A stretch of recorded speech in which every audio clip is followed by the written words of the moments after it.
Umugoroba mwiza mwebwe mukomeje kudukurikira mukomeje kwa natwe muri gahunda z'amakuru ndetse n'ibiganiro bitandukanye. Hari amakuru akomeye cyane atugezo yitwa Prince Kid, uyu muramuzi yitwa Ishimwe Dieudonné yateguraga Nyampinga y'u Rwanda cyangwa se Miss Rwanda. Yari afite kampani yitwaga Rwanda Inspiration Backup, yateguraga rero irushanwa rya Nyampinga y'u Rwanda. Nyuma yuko akatiwe n'inkiko z'u Rwanda akaza gutorokera muri Leta Zunze Ubumwe za Amerika, akaza gutabwa muri yombi. Amakuru atugera aka kanya aravuga yuko uyu Prince Kid mu by'ukuri hari amakuru akomeye cyane atugezeho, nifuza ko tugaruka kuri Prince Kid, ariko mbere gato yuko tugaruka kuri aya makuru reka mbanze mbabwire ko Donald Trump wa Leta Zunze Ubumwe za Amerika, uyu nguyu ni perezida wa Leta Zunze Ubumwe za Amerika, yanenze bikomeye cyane igitaramo cya Bad Bunny. Perezida wa Leta Zunze Ubumwe za Amerika Donald Trump yateje impaka zikomeye ku mbuga nkoranyambaga nyuma yo kunenga bikomeye igitaramo cy'umuhanzi Bad Bunny cyabereye mu kiruhuko halftime show cya Super Bowl LX 2026 cyangwa se 2026. Trump yavuze ko icyo gitaramo kitagaragaje agaciro n'ubuhanga asanga bikwiye kandi imyidagaduro ya Amerika, anenga ururimi rwakoreshejwe ndetse n'imbyino zakozwe imbere y'abarebye icyo gikorwa ku isi yose. Bad Bunny, umuhanzi w'icyamamare ukomoka muri Puerto Rico, yanditse amateka yo kuba umuhanzi wa mbere ukoze igitaramo cya Super Bowl cyose mu rurimi rw'Icyesipanyol. Yakoze igitaramo cy'iminota agera kuri 13 kizihiza umuco w'abalatino, aririmba indirimbo ze zakunzwe zirimo Yo Peleo Sola Eo ndetse niyo kuri album ye nshya yitwa DTMF. Iki gitaramo cyaranzwe kandi n'ibikorwa by'abahanzi bakomeye cyane barimo Lady Gaga warimbanye na Bad Bunny indirimbo ivanze salsa ndetse na pop, Ricky Martin wakoze igitaramo gikomeye cyane cy'indirimbo yitwa Loke Paso Hawaii ndetse n'abandi n'ibindi byamamare birimo Cardi B, Karol G ndetse na Pedro Pascal ndetse na Jessica Alba. Mu buryo bwihariye igitaramo cyari gifite ubutumwa bwa politike ndetse n'imibereho y'abaturage mu ndirimbo yitwa Apagon cyangwa se umwijima. Akaba ababyinnyi bagaragaraga bimanitse ku nsinga z'amashanyarazi bigaragaza ikibazo cy'ingufu z'amashanyarazi kimaze igihe muri Puerto Rico. Igitaramo cyasojwe kandi n'abantu bitwaje amabendera y'ibihugu bitandukanye byo ku mugabane wa Amerika mu butumwa bwo kunga ndetse no kwishyira hamwe muri rusange nk'uko amakuru bivuga. Hanyuma rero mu magambo make yavuze mu Cyongereza asoza igitaramo, Bad Bunny yagize ati God bless America cyangwa se Imana ihe umugisha Amerika, agaragaza ko ijambo Amerika risobanura umugabane wose atari Leta Zunze Ubumwe za Amerika zonyine. Hanyuma nubwo benshi bashimiye iki gitaramo ku mbuga nkoranyambaga, Donald Trump we yagishyize hasi abinyujije ku rubuga rwe rwa Truth Social. Yavuze ko ari igitaramo kibi cyane, avuga ko nta wumvaga ibyo umuhanzi arimo kuvuga, anenga imbyino yavuze ko zidakwiriye cyane cyane ku bana babirebye. Trump yagize ati ibi ni ugusuzugura igihugu cyacu, nta butumwa bwiza, nta guhanga udushya, nta rwego rwo hejuru byari bifite nk'ibyo nzi kubigaragaza ubudasa bwa Leta Zunze Ubumwe za Amerika. Umukuru w'igihugu rero yari yatangaje mbere ko atazitabira umukino wa Super Bowl, avuga ko aho wabereye ari kure cyane nubwo yifurije amahirwe meza amakipe yarahanganye. Hanyuma rero tujye ku nkuru yacu yitwa Prince Kid. Prince Kid wafatiwe muri Amerika rero aragezwa mu Rwanda vuba. Ishimwe Dieudonné uzwi nka Prince Kid wahoze ayobora ikigo gitegura amarushanwa ya Miss Rwanda, vuba ashobora kwisanga mu Rwanda nyuma yo gufatirwa muri Leta Zunze Ubumwe za Amerika bigizwemo uruhare n'ubushinjacyaha bw'u Rwanda.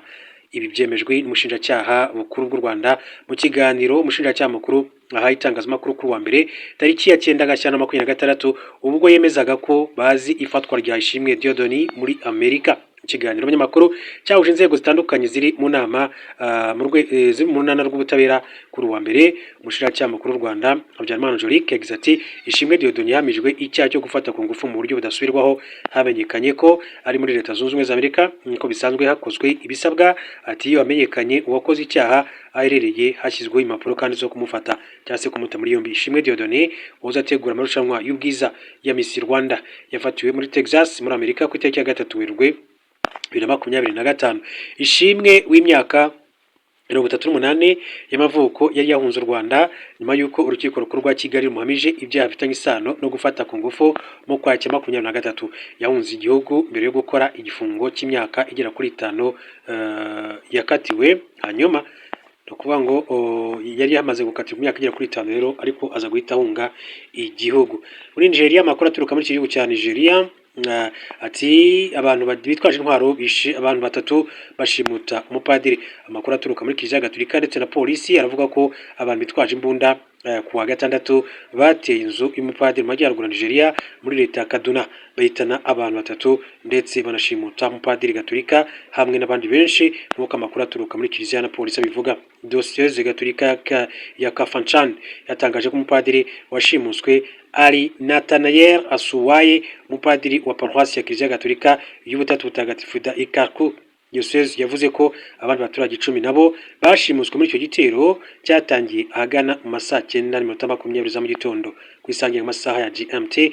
Umuvugizi wa polisi ya Kaduna yemeje ibyabaye ariko atanga amakuru atandukanye gato, aho avuga ko abantu 5 bashimuswe barimo na padiri, kandi bo abo bantu 3 bapfuye ari abasirikare 2 n'umupolisi. Bivuga ko inzego z'umutekano zarasanye n'abateye zica bamwe mu bagabye igitero nk'uko inkuru dukesha asahifa.com ivuga. Igitero kandi kibaye nyuma y'iminsi mike abashinzwe umutekano batabaye abantu 166 bashimuswe mu bitero bitandukanye ku nsengero muri leta ya Kaduna. Ubugizi bwa nabi muri kariya karere kandi bwatumye amahanga ahaguruka, ndetse perezida wa Leta Zunze Ubumwe za Amerika Donald Trump yanenze guverinoma ya Nigeria kuba yarananiwe kurinda abakristo. Hanyuma kuri perezida Felix Tshisekedi, makuru avuga yuko yabonanye na bamwe mu banyamurenge baba muri Leta Zunze Ubumwe za Amerika mu ruzinduko rw'akazi i Washington DC muri Leta Zunze Ubumwe za Amerika. Perezida Felix Antoine Tshisekedi Tshilombo ku cyumweru yahuye n'intumwa z'urubyiruko rwa bamwe mu banyamurenge baba muri iki gihugu. Uru rubyiruko rwagaragaje ko rushyigikiye umuhate wa diplomasi n'imigambi y'umukuru w'igihugu yo kwimakaza amahoro arambye mu burasirazuba bwa Repubulika ya Demokarasi ya Kongo, nk'uko bitangazwa na President ya Repubulika ya Demokarasi ya Kongo. Aba ngo bamaganye kandi ibyo bavuze ko ari ushotoranye mu Rwanda kwigarura amasambu yabo mu buryo butemewe n'amategeko no gukoresha ubwoko bwabo. Ku ruhande rwe, Perezida Felix Tshisekedi yashimye imyifatire yabo ndetse abasaba guharanira ubumwe bw'igihugu, kubana mu mahoro ndetse n'ejo hazaza ha RDC. Ibi biravugwa mu gihe drone z'igisirikare cya Kongo FARDC n'abafatanyabikorwa ziriwe zisuka ibisasu Minembwe ahatuye abanyamurenge muri weekend ishize, nk'uko amakuru akomeza kugenda abishimangira. Hanyuma kandi muri Minembwe imirwano ikaze yibasiye ibice byiganjemo abanyamurenge. Kuri iki cyumweru tariki ya 8 Gashyantare 2026 haba imirwano ikaze mu midugudu myinshi cyane mu misozi ya Minembwe muri teritwari ya Fizi, ntara Kivu y'Amajyepfo mu burasirazuba bwa Kongo, nk'uko amakuru atugera akomeza kugenda abishimangira muri rusange. Hanyuma kandi muri kariya gace gatuwe cyane cyane abanyamurenge bake, amakuru aturuka avuga ko ingabo z'igihugu cya Repubulika ya Demokarasi ya Kongo FARDC zishyigikiwe n'inyeshyamba za Wazalendo n'ingabo z'u Burundi zagabye ibitero hakoreshejwe drone n'intwaro ziremereye. Iyi nkuru irakomeza ivuga ko mu midugudu yibasiwe harimo Kakenge, Rugezi, Karingi na Prezero. Muri ako karere ihuriro ry'ingabo zishyigikiye Kinshasa rirwana n'umutwe wa twirwaneho, umutwe witwaje intwaro ugizwe ahanini n'urubyiruko rw'abanyamurenge kandi bunze ubumwe na M23. Abasivili bahunze bavuze ko ibyo bisasu byibasiye uduce dutuwe bigahitana abantu benshi bigakomeretsa benshi, ariko biracyagoye kumenya imibare ya nyayo. Akaba rero ari byo ngibyo naba mbabwiye. Turaza gusubira mu makuru masari.